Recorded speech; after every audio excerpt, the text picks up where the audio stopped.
Community Services Consortium is a community action agency where our mission is to end poverty.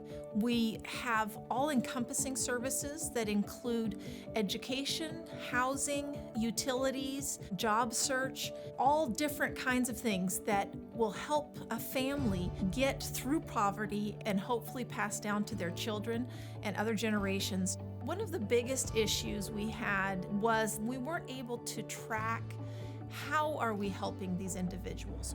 In Oracle NetSuite, there is enough data points that we're able to actually have our customer record.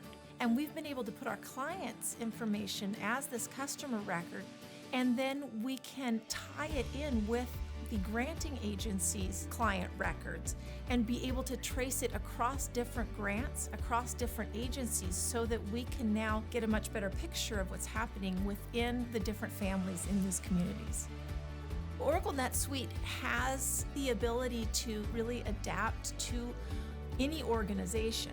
For us, for example, we have taken the opportunity to customize our customer records by giving each customer an ID number.